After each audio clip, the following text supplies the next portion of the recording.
Hello, fellow Spaceship Earth travelers. This is Hopeful from Sovereign Hope with a 4-month update. It's been 4 months since the United States officially declared ourselves in a problem with this coronavirus. We continue to find ourselves in a leadership vacuum. The Commander-in-Chief's role as the executive has been less than stellar. I think my biggest disappointment to date is the continued lack of leadership in sharing with the American people ways that they can help themselves. It's become quite evident over the last several weeks that there is a vast amount of pent-up energy in this country looking for outlets, constructive outlets. And when they don't get national leadership or state leadership from that standpoint to direct that energy, it will become destructive. What do I mean by constructive leadership? From a medical standpoint, it would be that there are many alternative ways to maintain your immune system, to make your immune system stronger. I want to explain why I keep using the term commander-in-chief. In this country, we honor people for the highest level of achievement they have. So if a person was a general in the Army, even though they're retired, they're still referred to as general. So the highest position in the executive branch, as far as power, is the commander-in-chief role. Now, granted, it's completely misused. It is completely extra-constitutional.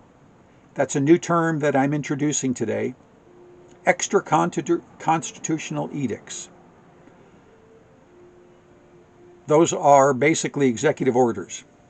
When we have extra-constitutional edicts, they take us outside of the realm of the Constitution, especially in the way they've been used recently. That role is a lot more powerful than the role of the president. So I will continue to use it because we've been in that mode for 40 years, actually continuously since the Depression in 1933, so 90 years.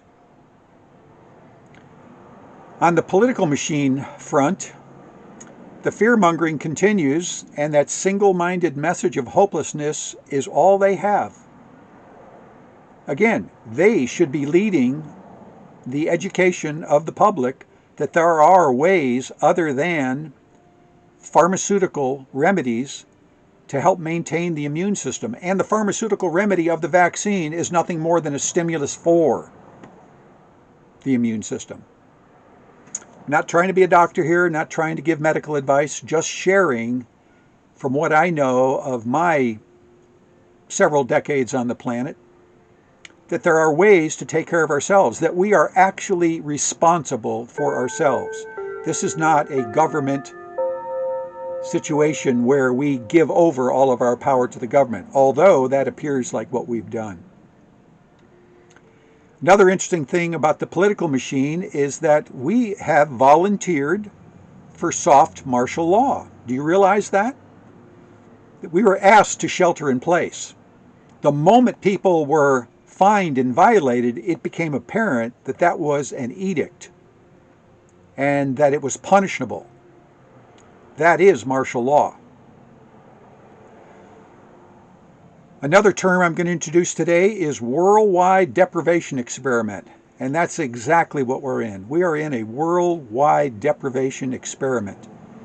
And a deprivation experiment is where you put someone in a situation where something important to them is taken away or removed, and you see how they act or react. Well, we are in it. We've been told that we are confronted with a life-threatening situation, and we are given no solution.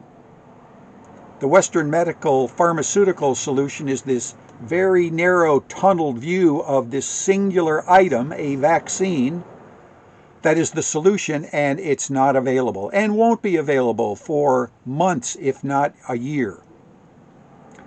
I can't think of a better way to stir up anger and frustration and hopelessness, which is the root of all the craziness that's going on. And it will continue to grow because neither the political machine nor the medical machine is offering any hope right now. Zero hope.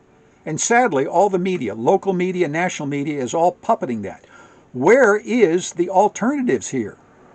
They exist. Naturopathy exists, has been since Hippocrates.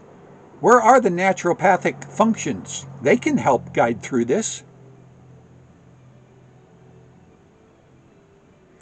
I'm reminded of an awareness I had that the underlying conditions they keep talking about, which are really the root cause of most of the deaths from the coronavirus around the world, and especially in the United States, will end up being an indictment on the Western medical machine. Underlying conditions are chronic conditions that Western medicine chooses to treat with pharmaceuticals rather than addressing the problems directly. And in many cases, they say there is no solution. Another thing that strikes me, and I made this comparison a few weeks ago, think of a sporting event, whether it be basketball, baseball, football, it doesn't matter. How long would you participate just as a spectator, watching? How long would you watch a game where there was no offense?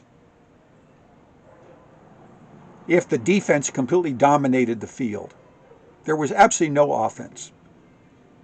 And the defense was to the point where they were actually scoring, stealing the ball and scoring, and there was no offense. You would get pretty tired of that. Well, that is exactly the situation as I see it. Because the Western medical machine and the political machine has decided to single-mindedly focus on the vaccine for whatever reasons,